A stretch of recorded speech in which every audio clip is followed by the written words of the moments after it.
Minha filha Júlia, eu fiz um pré-natal, minha primeira filha, eu tinha 21 anos, eu fiz um pré-natal absolutamente recomendado pelos médicos. Como a primeira filha tinha um álbum de ultrassonografias, né? E eu passei uma gestação, eu tive hiperimese gravídica, que é vomitar demais, eu vomitava 10, 11 vezes no dia, nada ficava no meu estômago, mas depois eu encontrei uma boa médica que conseguiu, através de injeções, controlar esses vômitos e para mim tudo justificava, porque era minha primeira filha mulher, enfim, e era um grande sonho, é um grande sonho. E aí a Júlia nasceu com Apgar, que é a nota de nascimento 799, e foi para UTI porque ela estava com pouco peso. Passou 14 dias na UTI, só tomando vitamina e para ganhar peso. Ela nasceu com 2,75, foi para 1,800. Tem um protocolo que só com 2 quilos que pode ir para casa. Então, com 2,75 ela foi liberada 14 dias depois e nós fomos para casa. E aí, muito cuidado, muito amor, eu não conseguia amamentar, mas eu ordenhava leite mesmo, tirava o leitinho ali e aí colocava na chuquinha e dava ela.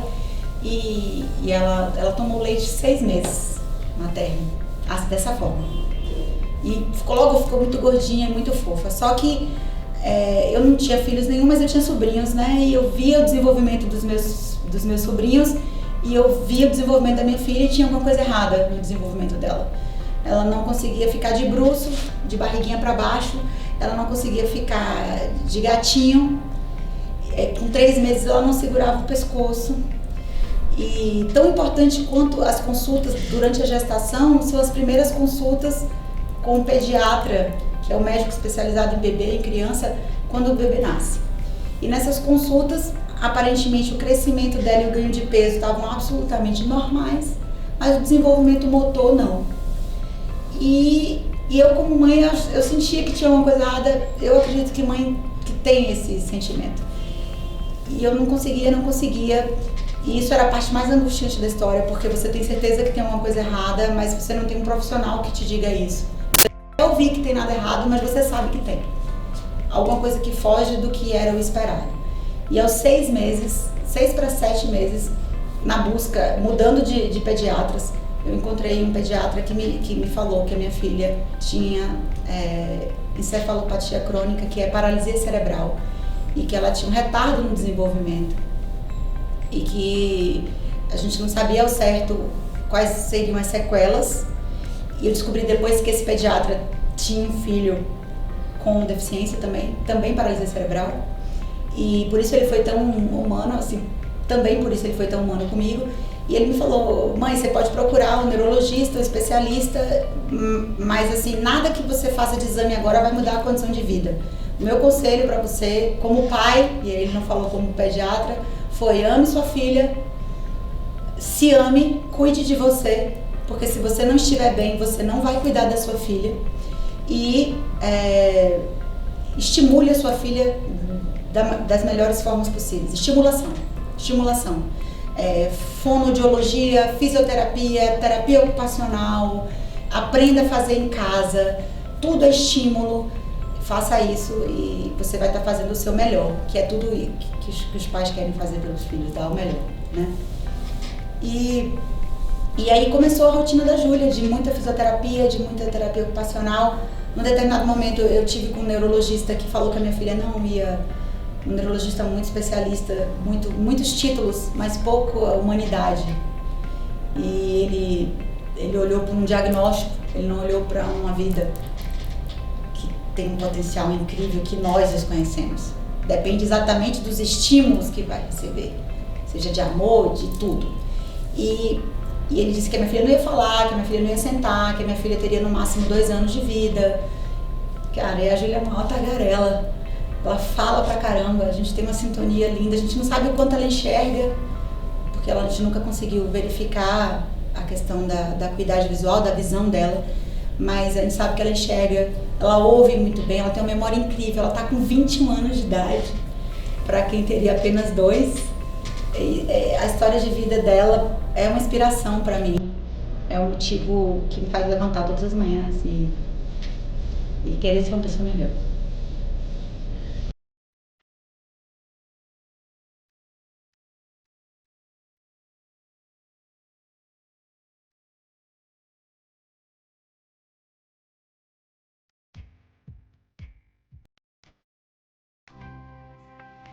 É desesperador. Quando eu escutei isso, eu era muito nova, né?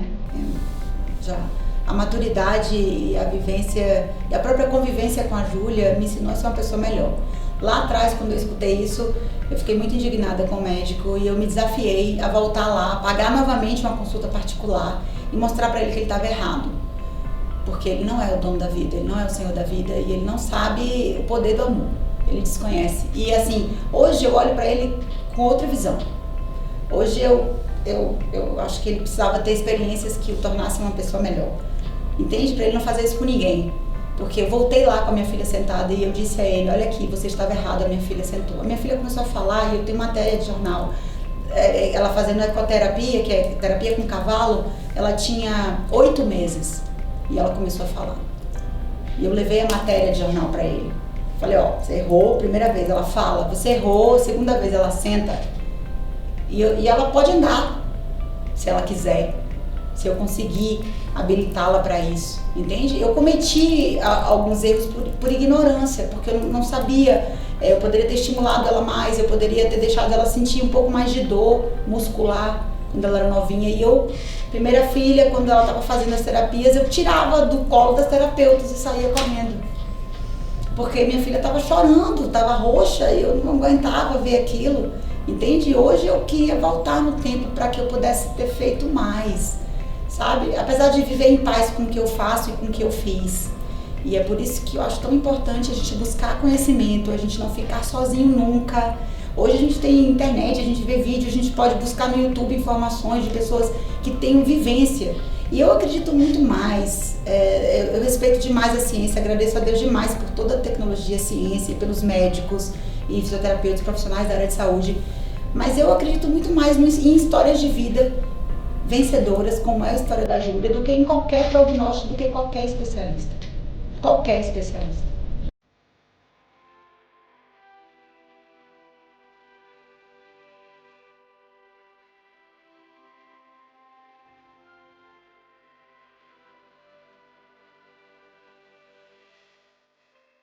A gravidez da Júlia não foi planejada, né? E eu me vi grávida.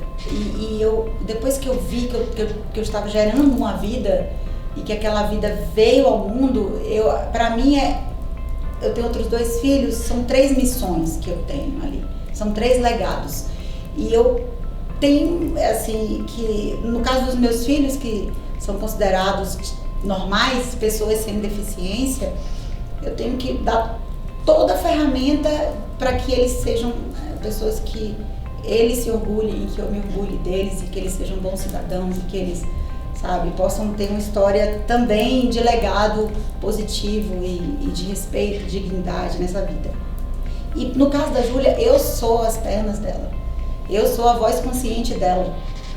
Entende? Eu sinto que eu tenho, além desta missão de oferecer a melhor qualidade de vida, o melhor tratamento, a melhor medicação, tudo que está ao meu alcance oferecer, ainda eu tenho a missão de fazer com que outras famílias, outras pessoas que passem por essa experiência, saibam que por mais difícil, angustiante que seja, porque eu passei pelos meus momentos de luto, de choro, de depressão, de engordar, eu já tive 130 quilos e eu esqueci de mim, eu não ouvi aquele conselho lá atrás, sabe? Cuide de você para que você possa cuidar.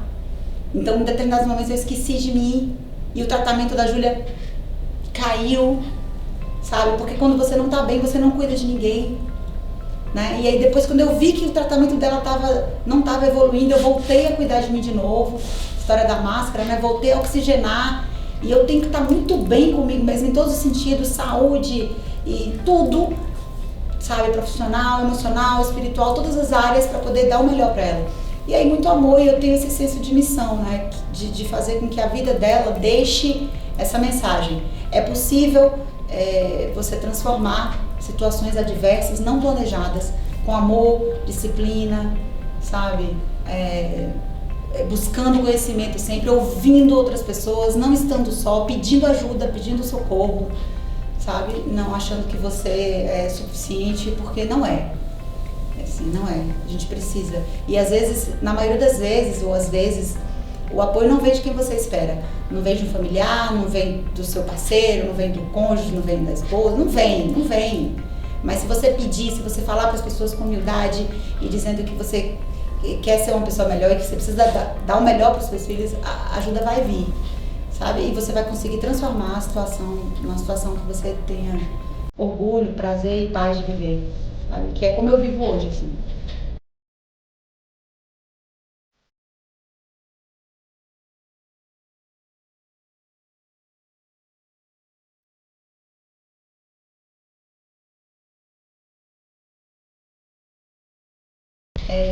Eu digo que vale a pena.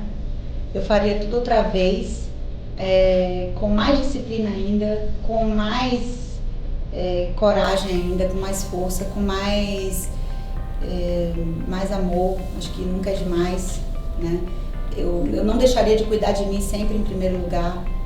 Eu perdi um tempo muito grande da minha vida, achando que tudo era minha filha, Júlia. Eu respirava ela, vivia ela e eu esqueci de mim. Isso foi muito ruim para ela e para mim, né? Eu tenho a minha vida, a Júlia tem a vida dela. E isso é muito importante para quem está lá começando a história. Se permita chorar, se permita viver o luto, se permita ser julgada pelos outros, não se importe com isso. Importa você, sua consciência e as pessoas que realmente te amam e que você ama, sabe? Não se importe com os julgamentos das pessoas. Não vai te levar a lugar nenhum, a nada. Eu diria isso pra mim lá atrás, porque eu perdi muito tempo com isso. Muito tempo. E você acha que o que a gente tem de mensagem para deixar para as pessoas que estão passando por isso agora também é isso? Busque informação. Hoje a gente tem muito mais acesso, sabe? Hoje a gente tem muito mais acesso. Eu não tenho internet, vai para um lugar que tem Wi-Fi grátis. Conecta. Eu não tenho. Todo mundo tem um celular, pelo amor de Deus. Eu não tenho coisa. Chega num lugar, com uma clínica que tenha um local que seja acesso, uma lan house qualquer, pesquisa, escreve. Pede alguém, eu não fui alfabetizado. Chama alguém que sabe escrever e pede, digita aqui pra mim o nome disso. Eu quero ver vídeos. Dá teu jeito, sabe? Pra cada problema, busca uma solução, mas não desiste. Porque depende única e exclusivamente de você. Como você vai reagir àquela situação. O resultado depende da sua ação. Então, eu brincava, tem uns cursos, eu dizia, tem uns cursos que chama curso CIS, você não precisa ficar não. Eu dizia assim, CIS vire, pra mim é o melhor curso na vida. Faz de conta que o mundo acabou e que você tá sozinho no mundo. E agora? CIS vire, dê um jeito. Eu falei, olha aí, eu resumi esse curso motivacional de 10 dias numa palavra só.